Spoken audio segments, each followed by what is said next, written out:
Welcome back at 8:15. Time to check in on the latest buzz in the entertainment world. Mike from 105.1 The Buzz joining us live. Good morning.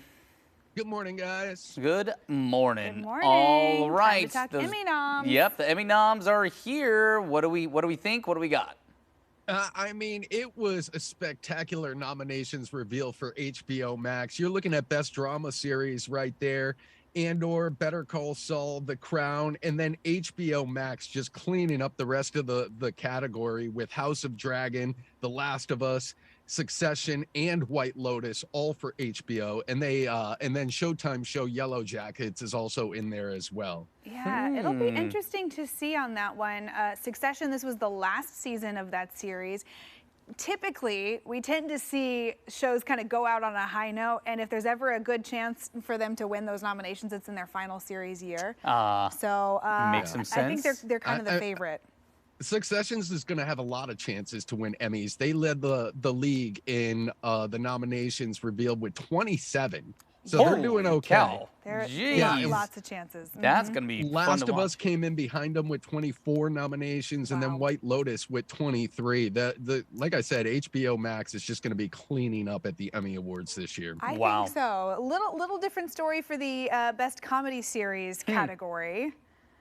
Yeah, Best Comedy Series, Ted Lasso came in strong with 21 nominations. That's up there from Apple TV Plus, but the rest of the field, Abbott Elementary, Barry, The Bear, Jury Duty, The Marvelous Mrs. Maisel, Only Murders in the Building, and then Wednesday from Netflix, which the only show that I've watched in this category is Wednesday, and I hope it wins everything just because of that.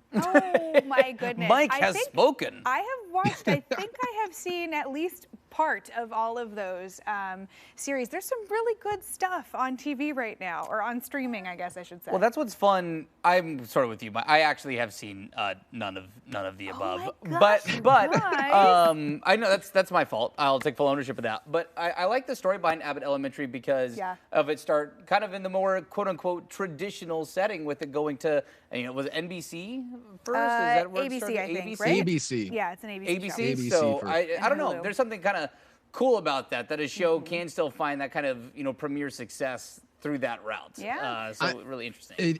It's the only one in that entire category that's on a regular network television setting. So, and in Best Drama Series, the only one would be Better Call Saul, and that's on AMC. Everything else is all streaming platforms. So It's interesting. it's pretty wild. Yeah, It Marvelous is. Mrs. Maisel on Prime, and then Barry on HBO. Also wrapping up their series. That's the last seasons of their That's show. the Bill Hader show? Airing right now. Bill Hader? And some dramedies. Barry and The Bear. Those are some of those. They're in the comedy category, but it's not all like a sitcom by any means. Little gritty, definitely Yeah, dark gritty comedy. You could even say the same about Wednesday in that aspect. I was actually shocked it ended up in the comedy category. Right. I didn't know. I'm going off trailers, but I didn't know Wednesday was considered a comedy at all. I didn't bit of a expect dark to see that there. comedy, Yeah, for so sure. I do need to watch these. I need to take the time to do that. Yes, lots to get caught up on if you need a binge watch day. So some good ideas. Interesting. Okay, so I feel like it was a couple months ago. We talked about some health scares with Jamie Foxx. Nobody really knew exactly what was going on, but he was spotted on a pickleball court, no less. Not only on a pickleball court, he's been taking the Windy City by storm, much like the tornadoes that touched down there the other day. Like, he is everywhere. He was on a river yacht this week. He's been on the pickleball courts. He even saved some lady's purse and hand delivered it to her across the Tri-City. So he's doing a lot better in Chicago than the rest of their sports teams are. I can tell you that. There it is. We Had to don't- get a dig. I mean, we're not from Chicago, so that's fine.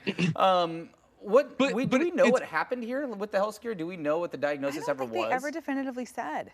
No, there was never any definitive answer as to what exactly happened. It happened all of the sudden, and then all of a sudden there was speculation all across social media that it might not turn out so very well. And we kept getting mixed messages from different celebrities and people in his camp. And then finally, it was just like one day he walked out of the hospital, and now he's just doing all the things. He's doing more athletic things than I think I do right now. And I don't know what he was in the hospital for. He's got a busier calendar than me. I'm glad that he's back on his feet and looks like he's feeling good again. Absolutely. So Great to see it. good stuff there. Yeah. Well, thanks. We'll see you tomorrow, Mike. Have a good one. Bye, guys. See ya. Don't forget you can listen to Liz and Mike every weekday morning on 105.1 The Buzz.